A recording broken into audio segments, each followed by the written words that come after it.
अस्सलाम वालेकुम बच्चों। कल हम एक सफ़ा सबक नंबर 3 का पढ़े थे।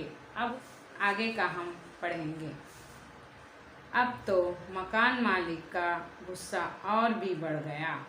वो बोले, गेंद नहीं मिलेगी, पहले तमीज़ से बात करना सीखो, फिर गेंद लेने आना। वो लड़का मुंह लटकाए वापस आ गया। सब लड़के उदास हो गए। गेंद के बगैर खेल कैसे हो सकता था। इतने में साजिद का दोस्त अफजल बोला, मैं जाता हूँ गेंद मांगने। कुछ लड़के अफजल का मजाक उड़ाने लगे। लो साहब, ये जाएंगे गेंद लाने। अफजल मुस्कुराता हुआ आगे बढ़ गया। मकान मालिक के दरवाजे पर पहुंचकर उसने पहले मकान मालिक को अदब से सलाम किया, फिर बोला, क्या मैं अंदर आ सकता हूँ? हाँ आओ, अंदर आ जाओ, उन्होंने जवाब दिया। अफजल ने नरमी से कहा, जनाब, हम आपके नुकसान पर शर्मिंदा हैं। अगर आप कहें तो नया शीशा लाकर लगा दें। तुम कैसे लाओगे? मकान मालिक ने ज़रा नर्म पड़ते हुए पूछा। अफजल बोला, मैं अपने जेब खर्च से खरीद कर लाऊंगा। लेकिन इस नुकसान में तो तुम्हारे सब साथी शरीक हैं, फिर तुम उसे अकेले ही क्यों पूरा करोगे? मकान मालिक ने कहा। देखो बच्चों, यहाँ पर वो लड़का तो चला गया था।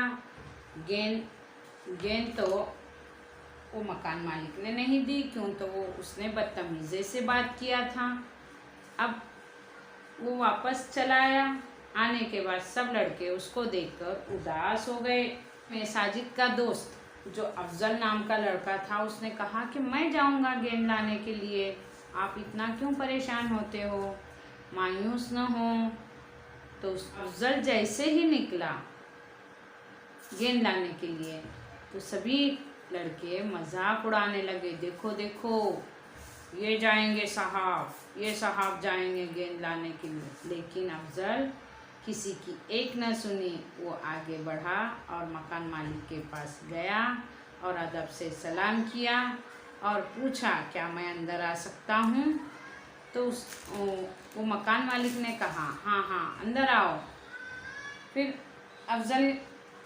अफजल ने एकदम नर्म अंदाज में कहा, देखो अंकल, ये जो गेंद आई हुई है, आपका नुकसान तो ज़रूर हुआ, उसका नुकसान की भरपाई मैं खुद करूँगा। तो मकान मालिक ने कहा कि देखो, इसमें तो तमाम आपके दोस्त शरीक थे, तमाम दोस्त शामिल थे, लेकिन आप अकेले ही क्यों नुकसान दोगे? कहाँ से लाओगे आप? अफजल बोला, मैं अपने जेब खर्च में जो भी जमा किया हूँ वो मैं उससे आपका शीशा लाकर दूंगा। सभी दोस्त तो थे, लेकिन दोस्तों के लिए उसने क्या किया अफजल, कि ये सभी दोस्त तो मेरे ही हैं। आगे देखो, अफजल ने जवाब दिया, इसलिए कि वो सब मेरे दोस्त हैं। अफजल की बातें सुनकर मकान मालिक बहुत खुश हुआ। उसने कहा, बेटा, तुम्हारी बातें सुनकर बहुत खुशी हुई। तुम बुजुर्गों से बात करने का सलीका जानते हो। लो, अपनी गेंद ले जाओ, मैं खुद नया शीशा लगवा लूँगा। अब ख्याल रखना कि तुम्हारे खेल से दूसरों को नुकसान न पहुँचे। अफजल ने सलाम किया और गेंद लेकर वापस आ गया। उसके साथियों ने हैरत से पूछा कि वो गेंद किस तरह ले आया। अफजल ने सारा वाक़या कह सुनाया। अफजल के सारे साथी समझ गए कि मीठे बोल में जादू होता है। देखो बच्चों, अभी आगे अफजल ने तो कहा कि ये सब मेरे दोस्त हैं, लेकिन अफजल की बातें मकान मालिक को बहुत पसंद आई और वो खुश हो गए थे, क्योंकि वो बहुत अदब से बात किया था अफजल, इसके लिए।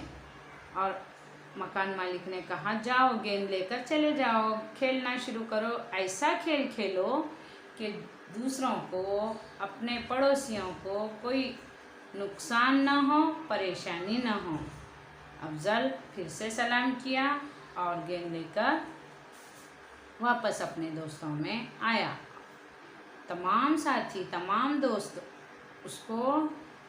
उसके हाथ में गेंद देखकर परेशान हो गए। अरे गेंद कैसे लेकर आए? तो अफजल ने सारा वाकया, मैं ऐसे ऐसे किया, ऐसा वाकया सुनाया। तो फिर सभी लोग ने कहा, हाँ देखो, सभी दोस्तों ने कहा कि देखो कितनी नरमी से लेकर आया, कितने अदब से, सलीके से बात करके लाया है। देखो बच्चों, अब यानी कि मीठे बोल में जादू होता है। अच्छी बात करने से सामने वाला इंसान भी नर्म हो जाता है। यानी कि हमें भी बड़ों से अच्छी तरह से, तमीज़ से बात करना है, और कोई गलती हो तो बड़ों को सॉरी कहना है, गलती की माफ़ी भी मांग लेना है। अच्छा बच्चों, अब इस सबक से हमें ये बात मालूम होती है कि बड़ों का अदब करना चाहिए, उनसे अच्छे नरमी से पेश आना चाहिए, अदब से पेश आना चाहिए। तमाम बच्चे अपने अम्मी अब्बा, बड़े दादा दादी, नाना नानी सभी के साथ अदब के साथ पेश आएंगे। अल्लाह हाफिज़।